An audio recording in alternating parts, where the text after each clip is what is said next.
Ιάσονας Αναστασίνης. Ιάσονα, καλώς ήρθες. Είναι πολύ μεγάλη χαρά και τιμή του HuffPost και δική μου που κάνουμε αυτή την κουβέντα. Θα μου επιτρέψεις να μιλάω στον Ανικό, γιατί μας συνδέει και μια φιλική σχέση και εξάλλου είσαι λίγο μικρότερος από μένα. Καλώς σε βρήκα λοιπόν, Έμι μου.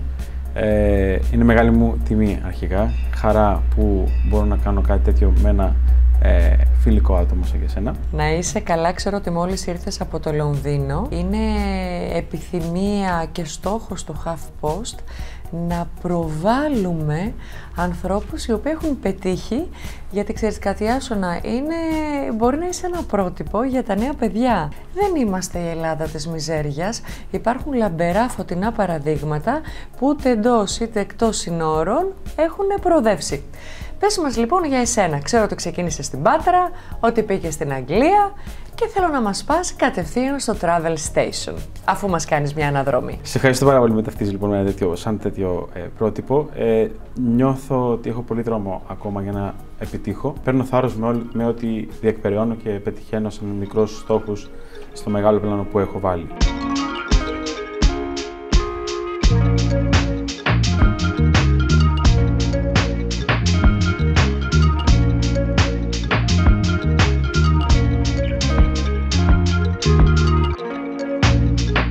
Εσύ έφυγες από εκεί, μεγάλωσες και στην Πάτρα, καταρχήν. Σπούδασα εκεί, στη Δίκηση Επιχειρήσεων στο Πανεπιστήμιο της Πάτρας.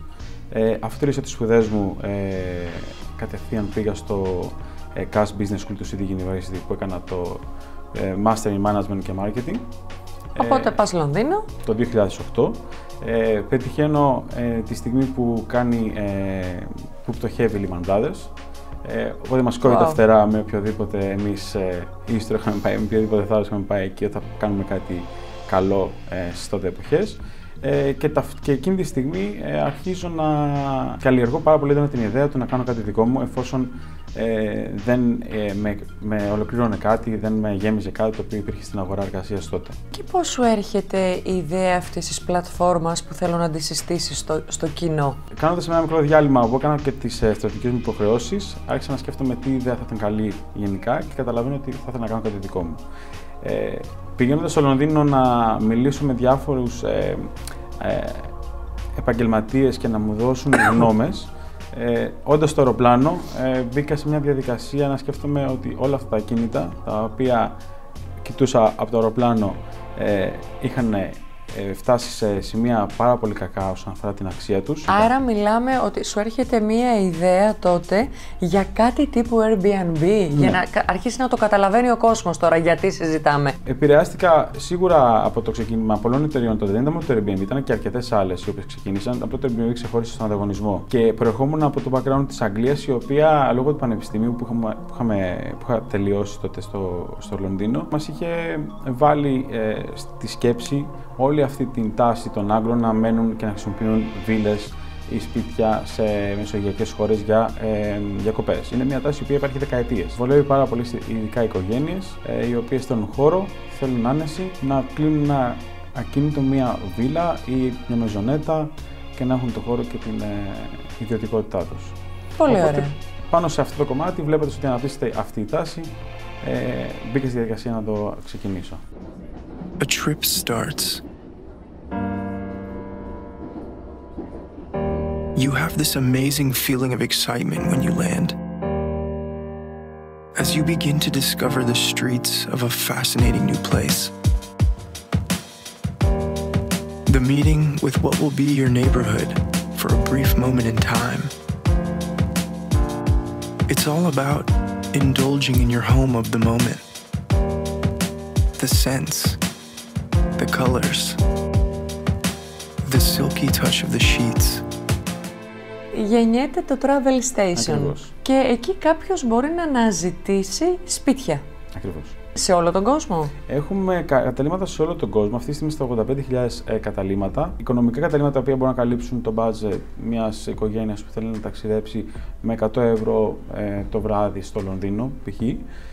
Μέχρι και πολύ ακριβά ακίνητα τα οποία καλύπτουν πολύ απαιτητικά γούστα. Δηλαδή το πιο ακριβό που νοικιάζεις ποιο είναι? Υπάρχουν ακίνητα τα οποία μπορεί να είναι και στις 15.000 και στις 20.000 λίρες τη μέρα. Οι χώρες στις οποίες εσύ κυρίως δραστηριοποιείσαι? Λονδίνο, με Αγγλία σαν επίκεντρο, μιας και είμαστε βασισμένοι εκεί, είναι από τους κύριους προορισμούς οι οποίοι δουλεύουν πολύ καλά, γιατί έχουν και 12 μήνες το χρόνο επισκεψιμότητα. Αυτό είναι, η Αγγλία έχει 12 μήνες τουρισμό. Έχεις Ελλάδα? Έχω αρκετή δραστηριότητα στην Ελλάδα. Και με μεγάλο όνειρο να κάνουμε την Αθήνα 12 μήνες προορισμό, γιατί δεν είναι αυτή η στιγμή. Μακάρι. Πριν γυρίσουμε στην Αθήνα, πες μας άλλες χώρες στις οποίες δραστηριοποιείσαι δυναμικά. Έχεις Δυναμικά δηλαδή είμαστε πολλά κίνητα. Γαλλία και στο Παρίσι, όσον αφορά σαν πρωτεύουσα.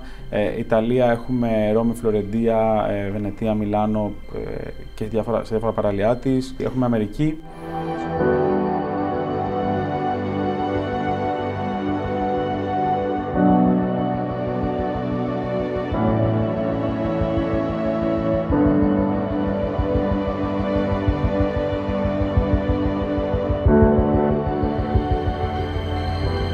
Ποια είναι η διαφορά σου σε σχέση με τις άλλες πλατφόρμες? Γιατί είσαι ανταγωνιστικός? Ποιο είναι το δυνατό σου σημείο? Γιατί είμαι ανταγωνιστικός? Αυτό που εμείς κάνουμε και θέλουμε και έχω εγώ σαν όραμα στη συγκεκριμένη αγορά είναι να δώσουμε το διαμέρισμα ή τη βίλα όχι σαν μια εναλλακτική του ξενοδοχείου και να μην συγκρίνεται με το ξενοδοχείο, αλλά σαν ένα διαφορετικό ταξιδιωτικό προϊόν. Αυτό σημαίνει ότι είναι μια διαφορετική εμπειρία, η οποία πρέπει να έχει κάποια service, πρέπει να έχει μια διασφάλιση και πρέπει να γίνεται με τέτοιο τρόπο, ώστε να είναι απόλυτα ικανοποιημένος ο πελάτης. Άρα, πρακτικά, θέλω να έρθω να μείνω στο Λονδίνο. Γιατί να έρθω σε σένα? Τι καλύτερο θα μου δώσεις? Όλα τα καταλύματα που επιλέξουμε στην πλατφόρμα μας είναι διαχειριζόμενα από εταιρείες διαχείρισης κατά τόπους. Ουσιαστικά τις έχουμε πιστοποιήσει όσον αφορά τη λειτουργία τους. Παρέχουν πάντα τοπική υποστήριξη, αλλά ταυτόχρονα και επιπρόσθετες υπηρεσίες. Ποιες είναι αυτές, δηλαδή? Μια υπηρεσία που μπορεί να είναι ουσιαστικά το να κανονίσει από μετακινήσεις, από έναν σεφ σε ένα διαμέρισμα ή σε ένα σπίτι, Μάλιστα. από νάνι, οτιδήποτε είναι. Άρα μπορεί να είναι να έχω και την κοπέλα που θα μου φυλάει το παιδί μου, μέχρι το σεφ μου, μέχρι sky is the limit που λέμε και στα ελληνικά. Ναι. Ό,τι ζητήσω το έχω.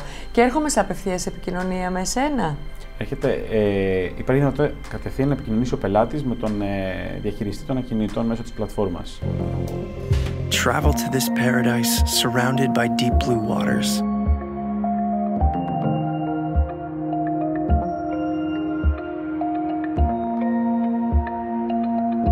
And stay to enjoy the moment.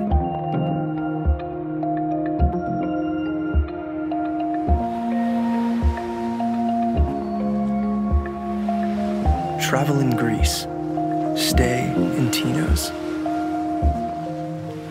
Travelstation.com. Η Ελλάδα, γιατί Έλληνες είμαστε, ποιοι την προτιμούν κυρίως? Οι Βόρειο-Ευρωπαίοι? Καλά, φέτος το τι Κινέζο έχω δει δεν υπάρχει στην πλάκα. Ισχύει. Έχει ανέβει πολύ στην Ασία η Ελλάδα, αλλά η δικιά μας εικόνα και η στόχευση και η εικόνα που έχω μέσα τη δικιά μας την εταιρεία είναι ότι οι Αμερικάνοι είναι λάτρεις. Οι οποίοι είναι και καλοί τουρίστες, αφαιρούν χρήματα συνήθως. Έχουν υψηλό μέσο όρο δαπάνης στο ταξίδι τους. Είναι όμως πελάτες οι οποίοι θέλουν αυτό που τους δίνεται και συμφωνούν, είναι αυτό που να πάρουν. Είναι πολύ συνεπείς σε αυτό το κομμάτι και μπορούν να δημιουργήσουν πολύ μεγάλο πρόβλημα όταν δεν είσαι. Είναι καλοί πελάτες, αλλά είναι καλοί πελάτες για κόσμο ο οποίος είναι επαγγελματίας και δεν έχει σκοπό να παίξει μαζί τους. Στην Ελλάδα που εστιάζεις κυρίως, ποιες είναι οι περιοχές που ζητάει ο ξένος να έρθει? Μύκονο, φαντάζομαι. Η Μύκονος ανεβαίνει και είναι σίγουρα ένας best seller προορισμός για την Ελλάδα. Είναι κάτι πολύ δυνατό. Η Σαντορίνη παραμένει σταθερά. Εμείς στοχεύουμε πάρα πολύ στο να δείξουμε και άλλα νησιά όπως η Τίνος. Αθήνα.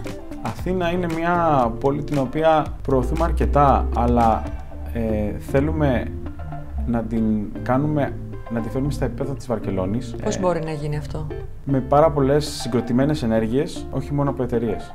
Θέλει και τοπικούς παράγοντες, θέλει δηλαδή. Πολιτικούς. Πολιτικούς σίγουρα θες. Θες την υποστήριξη της κυβέρνησης και του Δήμου για να δώσει μεγάλη διάρκεια στην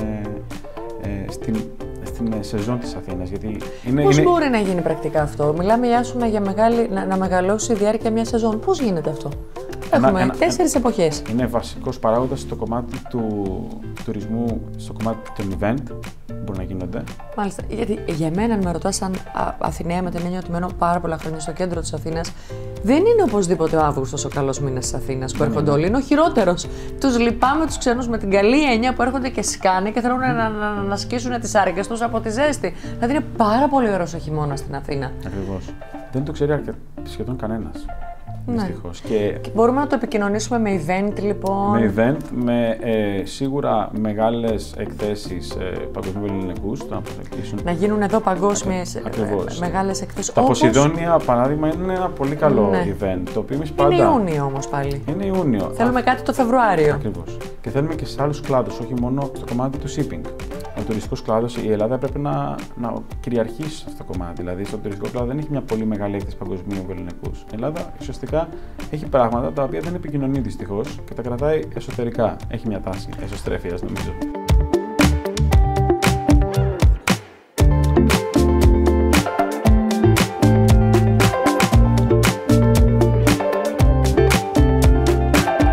Θα ερχόσουν ποτέ να μείνεις εδώ? Έχουμε δραστηριότητα αρκετή εδώ και ανεβοκατεβαίνω αρκετά. Το σκέφτεσαι για μόνιμα ή είσαι καλά εκεί που είσαι? Το περιβάλλον του Λονδίνου με εξητάρει και με κρατάει εκεί προς το παρόν. Δεν βλέπω να έρχεσαι στη χώρα μας. Γεια σου, να σε ευχαριστώ πάρα πολύ. Travel Station, να σε καλά, να μισθώνεις ακίνητα πολύ σύντομα σε όλο τον κόσμο. Ευχαριστώ πάρα πολύ.